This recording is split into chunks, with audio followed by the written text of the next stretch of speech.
What's going on, YouTube? So it's been a pretty good minute since I've actually made a video of anything car related. So if you guys haven't already seen my most recent video, then this Mustang is probably a surprise to most of you guys. I sold my CTSV and I had another one lined up. Yeah, I regretted selling that car immediately. The day I sold it, I wanted another one. Found one, worked out a deal with a dude, and he flaked on me.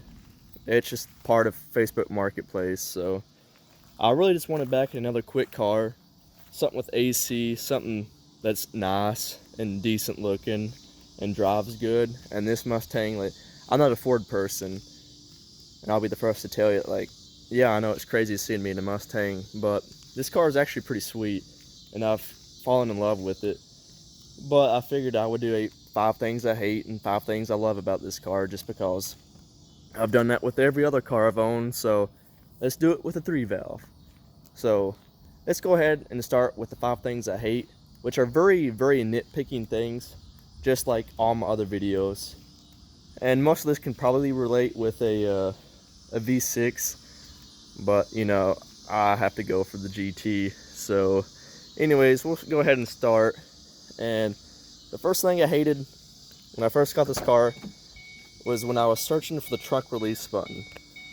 Most cars have it either down here on the door trim, which obviously you can't see anything on there, which it doesn't have one, or down here, or in the case of my Neon and Pontiac GTOs and stuff, the truck release is up here. Oh, you don't get one in the Mustang.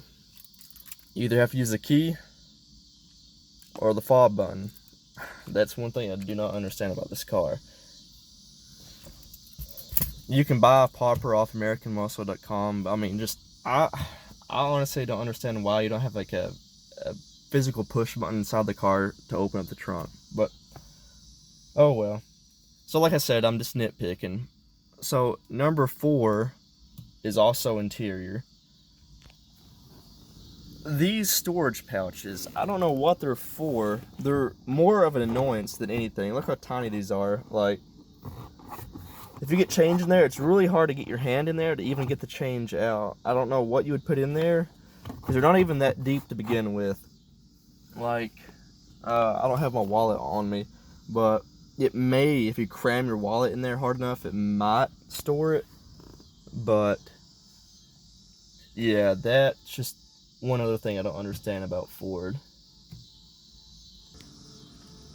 So the third thing would be exterior, and it would be this hood scoop.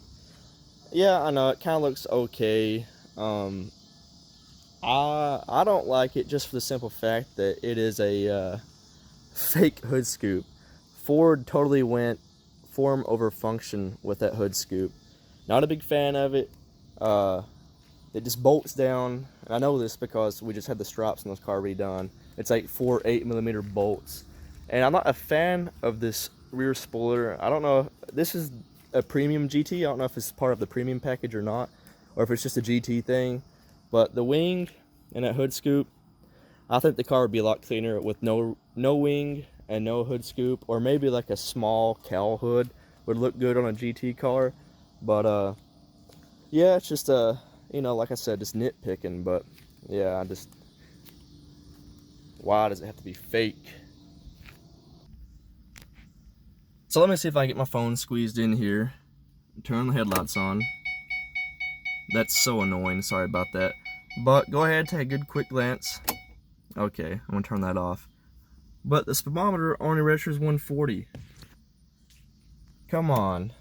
At least give us like a 180.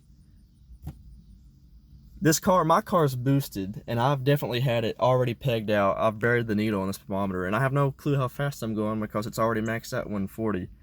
That's one thing I don't like. And since we're on the same page with gauges and stuff right here, can I even get this phone to focus? Okay, one thing I always love about cars that have oil pressure gauges is, one, that's like a critical that's a critical gauge to have in any sports car whatsoever. This car, it's fake, I've had other cars, it's just like that. The Miata, for instance, had a fake oil pressure gauge. And what I mean by fake is it's not like a complete sending unit. It doesn't do like variable like oil pressure readings. It's a high and low switch, basically, is what it is. So once your oil pressure drops, I don't know what if it's 9 psi on this car or not.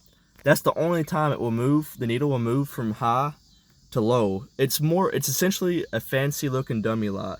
It just, whenever it drops to low, you're pretty much already screwed because the car has been on 9 pounds or lower of pressure. So I don't know. And the thing is, this is also part of the premium package. The basic GTs don't even have those gauges. So that's, you know, if you're going to make it an add-on or an additional premium to add gauges to a car, make them functional. Don't make them a glorified dummy light, which is basically what that is. So yeah, that's just really nitpicking stuff on the things I hate. Like, I could have even, it was a tie between the oil pressure gauge and the 5-speed manual transmission.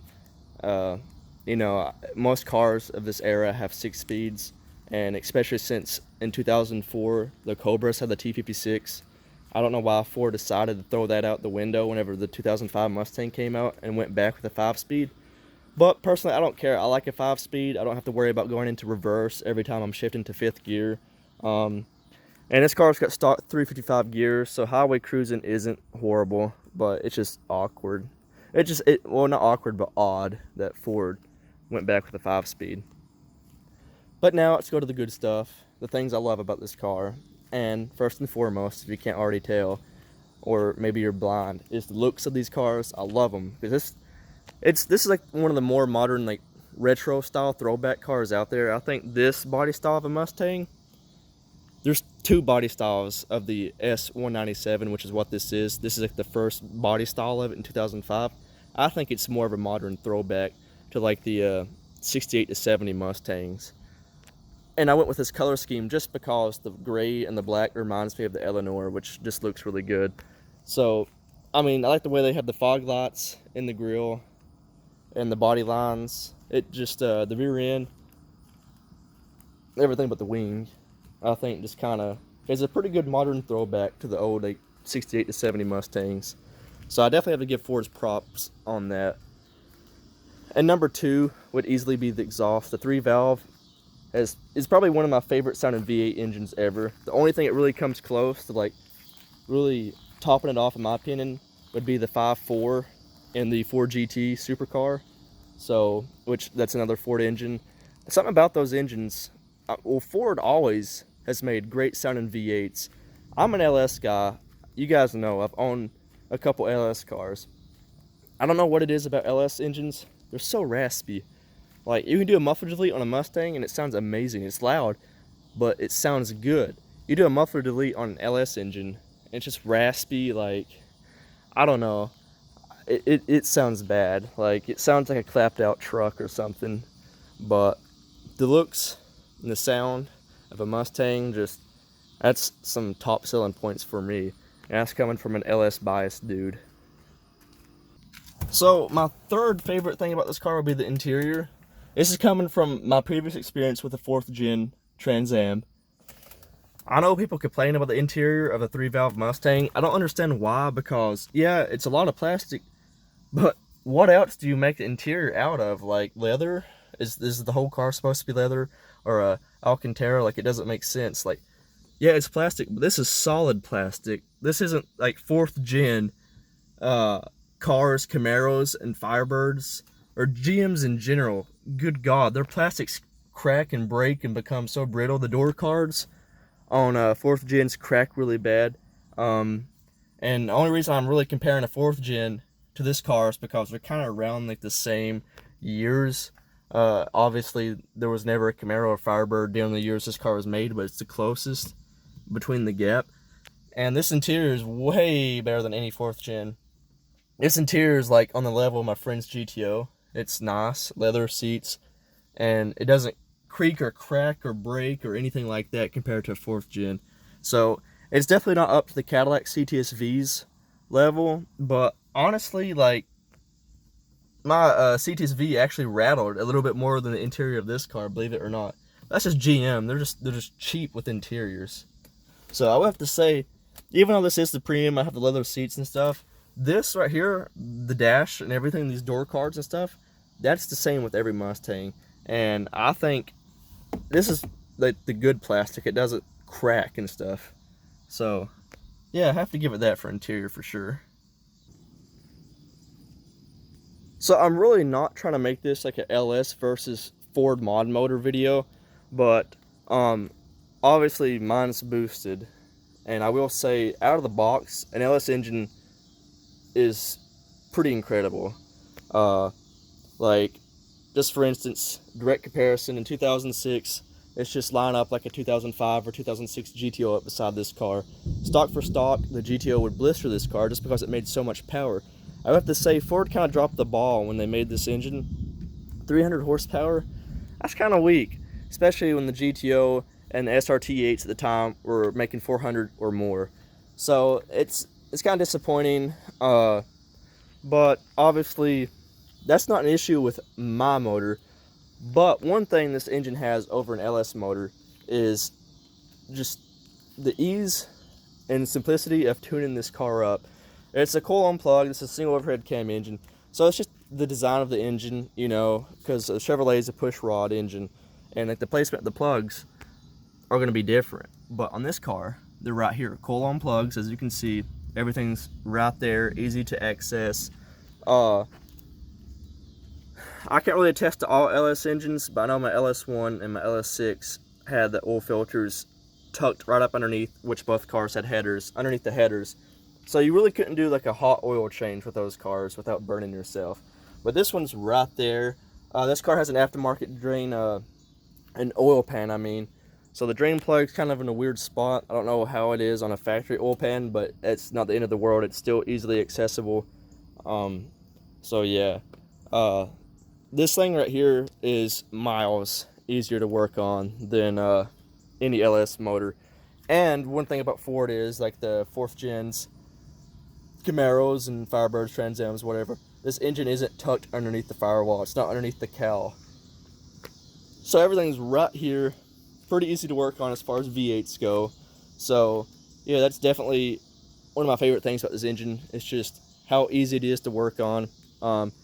Yeah, this car has 2-piece spark plugs, but that's really not an issue if you just kind of prep it for the next day, you know, like let some penetrating oil soak in the spark plugs before you remove them, then you won't have any issues. So, but I mean, as far as that, at least you can actually get to them. You don't have to dread it like in a 4th gen Firebird or Trans Am Camaro.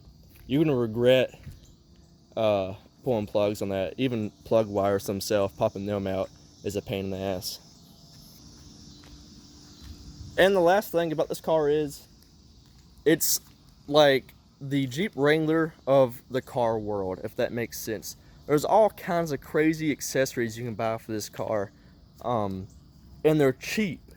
You can really, yes, there's tons of Mustangs out there, honestly, there is. Like, it's kind of an overrated car, but I see why now. There's side scoops, there's louvers, there's rear louvers, spoilers, bumpers, all kinds of awesome websites that make specific packages. That way you don't have to guess on what you need to order and stuff. Like that Whipple kit on my car. Websites like American Muscle and stuff pretty much make it idiot proof on what you need to get the car going with that package. I don't know, it's just something about like the aftermarket for this car. You have like 30 different headlight styles that you can choose from. You have 30 different taillight options you can choose from.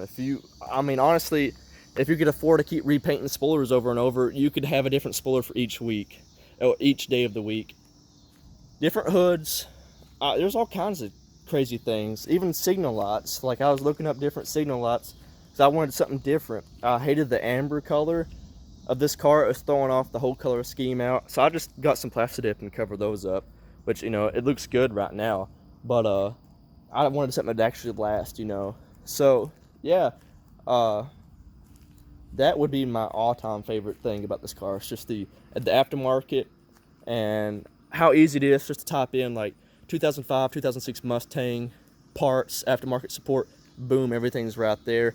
The LS world is just like that too, as far as engines go. Like, there's more Lego pieces to get for an LS engine, but as far as a Mustang, there's more cosmetic stuff out there that you can just slap on your car and make your Mustang more personalized to your liking, your style and stuff, which I really like over, like I'm gonna say, I'm just gonna compare the cars I've owned and my friend's GTO. There's hardly any like aftermarket support for those as far as cosmetics. You can't even get rain guards for that car. But my CTSV, like, I don't know, it's a whole different ball game with a Mustang.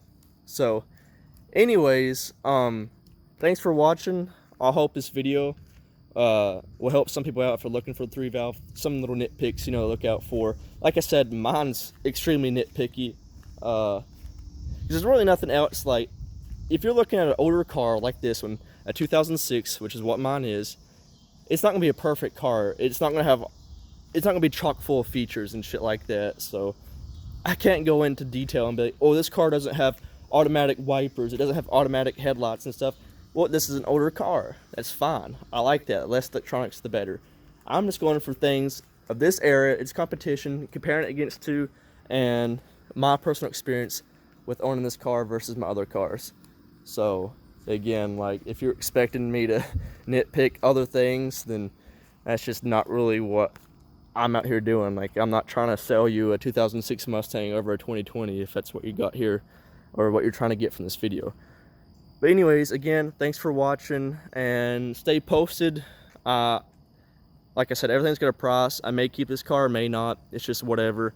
But I am digging this car pretty good. So, peace out.